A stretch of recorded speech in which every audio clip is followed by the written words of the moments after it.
Moje ime je Barbara Brezac-Benigar. Danas sam ovdje da svjedočim i da stanem pred vas i kažem vam kako ne živimo u demokratskom društvu. Zašto ne živimo u demokratskom društvu? Zato što smo stalno sudionici ucjena i laži i to se događa svaki dan i mislim da je tome pomalo došao kraj, odnosno neki ljudi više to ne mogu trpjeti i zato smo neki pojedinci pozvani evo ovako javno stati ispred kamera i možda reći istinu. Ne dolazim ispred ikakvih političkih motiva, ispred nekih udruga, ne zagovaram nikog, zagovaram danas istinu, zagovaram sebe i onu istinu u koju vjerujem, onu istinu koju sam spoznala, onu istinu koju živim. Mnogi me ne poznaju, ali evo moja svakodnevnica, moj život, ono što radim, ono s čim se susrećem i ono što ljubim su djeca s posebnim potrebama i svaki dan sjedim kao svjedok u sobama sa onima koji su nažalost stradali od cjepiva. Nije to situacija uvijek, nije to neka redovna situacija, dalo bi se raspravljati o ovim ili onim postocima, ali dragi moji, čim pričamo i samo o jednom postotku i najmanjem, mi zapravo već pričamo o nanešenoj šteti, nepovratno nanešenoj šteti na čovjeka, odnosno na dijete. Proživljavati te obiteljske sudbine nije lako i mislim da sve ovo što se događa s ovim svijetom, znači sve te skrivene loše namjere, htjeli mi ili ne htjeli biti pobornici teorija zavjere, nažalost pomalo se otkriva da nema više teorija zavjere, postoje teorije istine. Ljudi dragi, mi živimo tu teoriju istine, mi je proživljavamo svaki dan i postoje ljudi koji se sa time ozbiljno bore. Ako je neko mislio da će stvoriti štetu nekim pojedincima, pa evo moram vas pozvati na jedno promišljanje koje meni pada na pamet, a to je da ne možeš nanijeti štetu čovjeku, možeš ako si izabrao mali broj ljudi, ali ako si izabrao jako puno ljudi, a pričamo o pogođenosti jako velike populacije, tada si zapravo sam sebi u neprijateljstvo, pod navodnicima neprijateljstvo, stvori jednu vrlo snažnu vojsku. I mislim da se ta vojska zna sasvim dobro braniti samo za sebe. To su predivni očevi i majke koji svaki dan žive svoj križ, koji žive kroz taj križ blagoslov i koji taj život vjerojatno za ništa ne bi mijenjali bez obzira što im se dogodilo.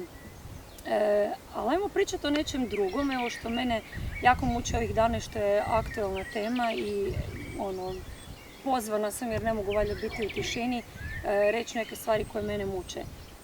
Nekad smo, pričali smo o masovnom cijepljenju, onda smo pričali o rutinskom cijepljenju, a onda smo počeli pričati o obaveznom cijepljenju i to obavezno cijepljenje je stvorilo zapravo vrlo velike nekakve rasprave i otvaranja pitanja i svakako nezadobivanje odgovora još uvijek u ovom trenutku, ali je u sebi uključivalo nešto što smo još uvijek mogli tolerirati.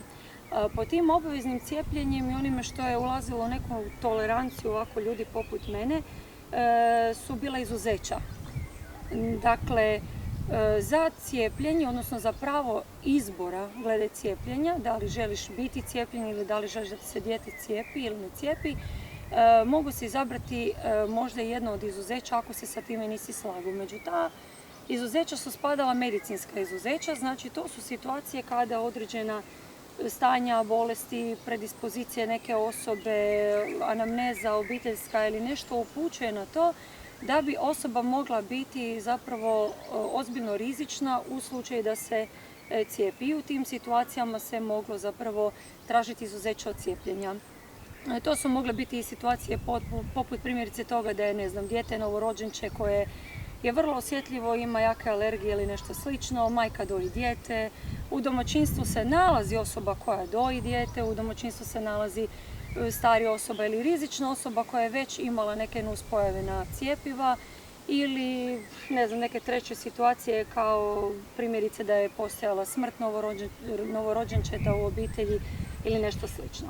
To su bila medicinska. Druga izuzeća su bila vjerska, filozofska i moralna izuzeća. Ja spadam u ovu kategoriju. Zašto? Zato što imam priziv savjesti, znači prigovor zapravo savjesti na činjenicu da zapravo određena cjepiva idu kontra mojih uvjerenja. Prije svega zato što primjerice neka cjepiva sadrže abortirane ljudske fetuse. Osoba sam koja zbog svojih vjerskih načela vjeruje u život od samog početka, znači, i smatram da je pobačaj nešto što ne spada u moje uvjerenje i svakako nisam za to da se u moje ili tuđe ljudsko tijelo unosi abortirani ljudski fetus.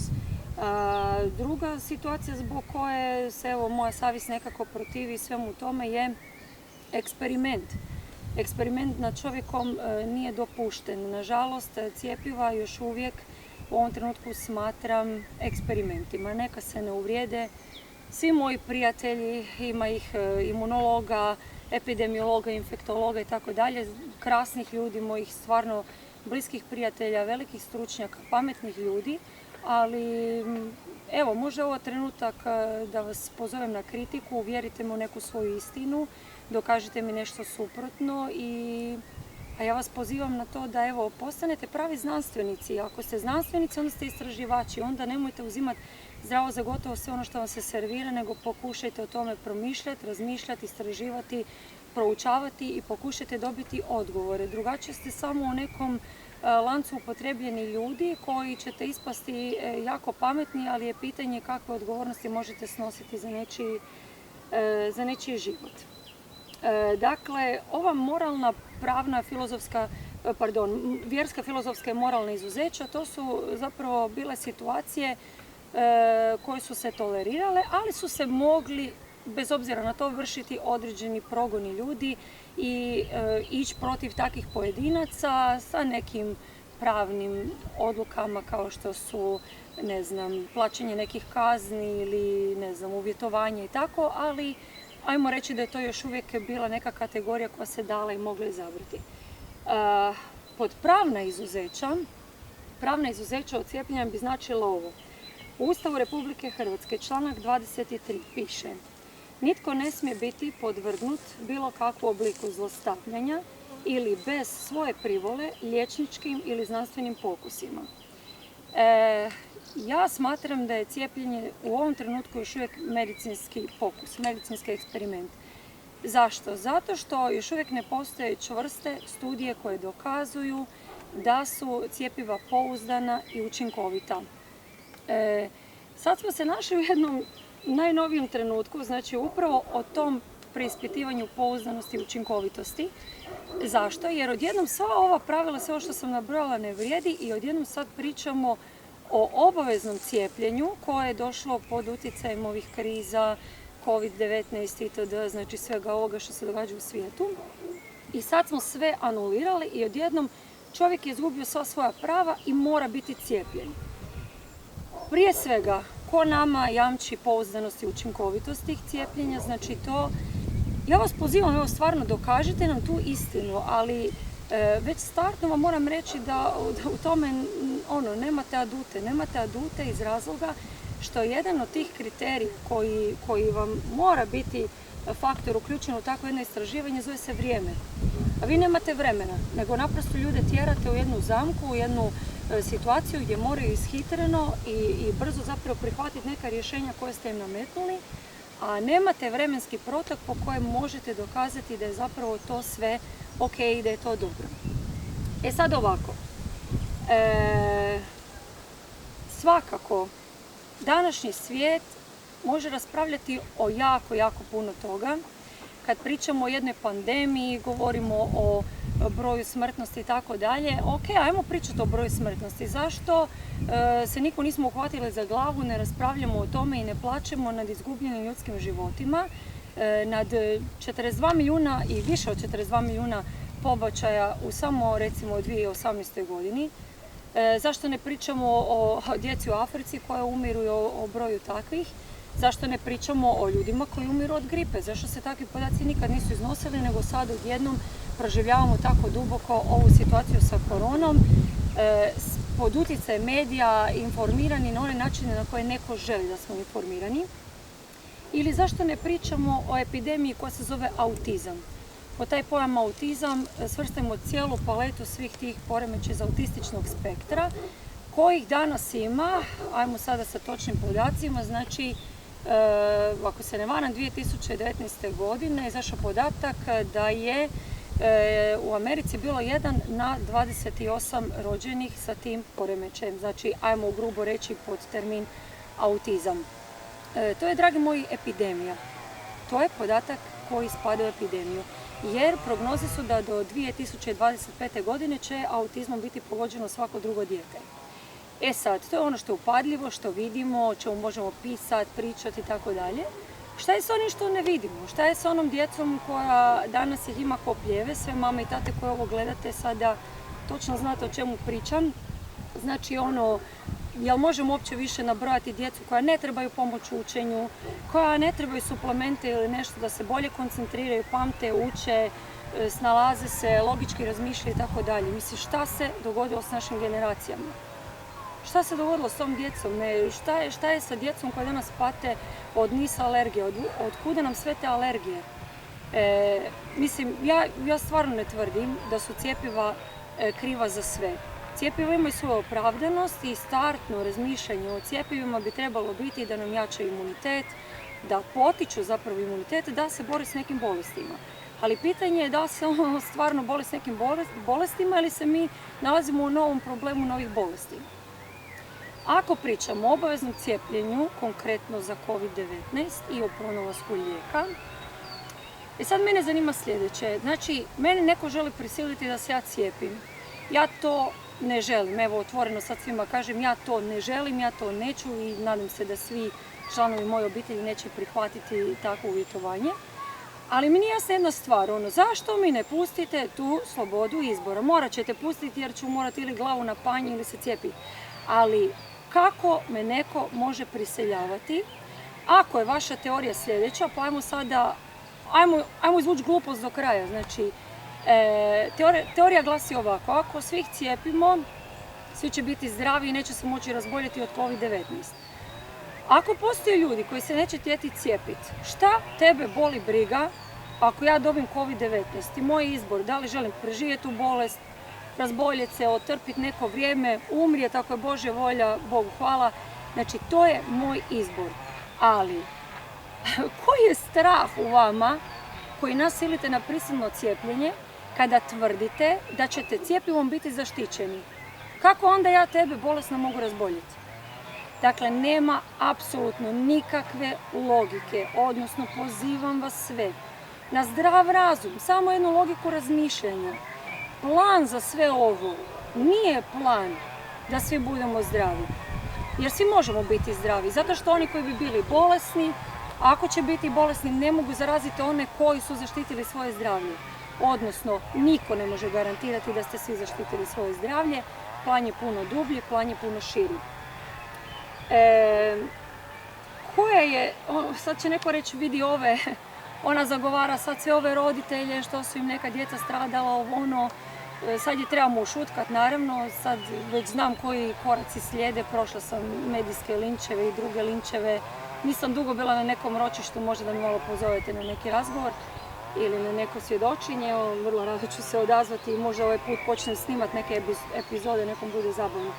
Ali moji motivi, moji interesi nisu da ja sad stanem rame uz rame sa roditeljima i da zagovaram neka prava, odštete, zato što ti roditelji to već uspješno sami čine, nose te križeve i mislim da tu smo svi već rame uz rame.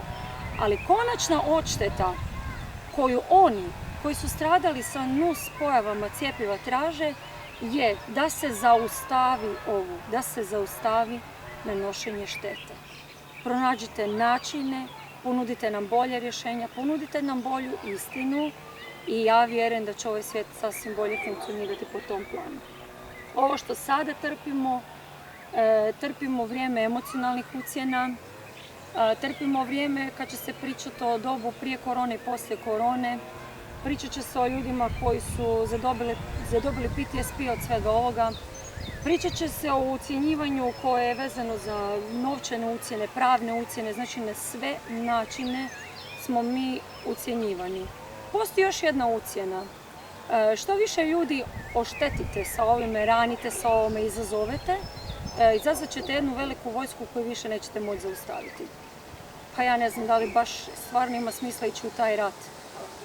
Ne znam kolike progone možete vršiti nad pojedincima da biste ih ušutkali i da ovo sve prestane. Mislim da to baš i neće moći biti tako.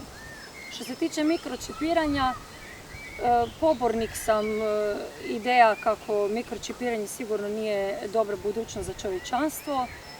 Svjesna sam i puno znam o tome, znam da se ljudi mikročipiraju, znam sa kojim ciljevima. Podaci su nevjerojatni, mislim, ne možete više živjeti sa tom spoznajom i idejom kada shvatite da sve ono što vam je kroz mikročipiranje servirano kao pogodnost ovoga svijeta i življenja u ovom svijetu je zapravo samo jedno veliko i teško ropstvo iz kojeg nećemo više moći van. Ja osobno vjerujem da je neka budućnost i ovo novo vrijeme donijelo približavanje ideje da su mikročipovi i cjepiva zapravo usko povezana tematika, ne samo tematika nego i materija, da tu postoji zapravo jako puno toga o čemu bi se dalo raspravljati i svakako pozivam ljude na svijest i savjest. Mislim da je to ono sa čime se možemo kao oružjem dignuti iz ovog doba i zapravo suprotstaviti svemu onome što se servira pred nas. Ja nisam došla tu reći ljudima radite ovo ili ono, svako neka radi ono što misli. Htjela sam vas izazvati samo na razmišljanje, htjela sam vas izazvati da mislite svojom glavom, da ne gledate, ne slušate sve ono što vam ljudi stavljaju pred vas, nego da naprosto uđete dublje u neka promišljanja o cijelom ovom vremenu, o svemu onom što se događa i na uši nam izlazi hashtag ostanite doma, sad je novi hashtag, budimo odgovorni, pa ima neka istina u tome, stvarno budimo odgovorni. Ljudi, budimo odgovorni za sebe, za svoju djecu, probajmo razmišljati što je dobro za nas, što će donijeti budućnost čovječanstvu i što neće donijeti budućnost čovječanstvu i u tom duhu nastavimo naprijed. Ja danas mogu i želim najaviti da puno više o ovoj temi o kojoj sam sada pričala, ali vrlo prošireno, usko povezano i sa biomedicinom i rehabilitacijom i filozofijom i duhovnošću i kroz sve te neke načine koji su vrlo neobični i porukama nadanja, nikako očajavanja nego nadanja budućnosti, možete više pročitati u knjizi koja mi jako brzo izlazi. Knjiga se zove Vaša dijagnoza je Božje dijete. Spremna sam na sve izazove, spremna sam na sve reakcije i kritike. Otvaram poligon na kojem pozivam da se sučele svi oni koji će imati o bilo kojoj toj temi nešto više reći. Zato što je istina samo jedna. Ja sa pravom, sa pozivanjem na to da je to demokratsko pravo, govorim o svemu onome što sam spoznala, što znam i što sam se uvjerila da je neka istina koju trenutno živim. Ako neko ima bilo kakva drugačija saznanja o toj istini, ja vas pozivam, otkrite nam te nove istine, bit će mi vrlo drago. Danas je jedan poseban dan. Ja živim u Rijeci, pod plaštem Trsata i naše Gospe Trsatske. Danas slavimo Gospu Trsacku.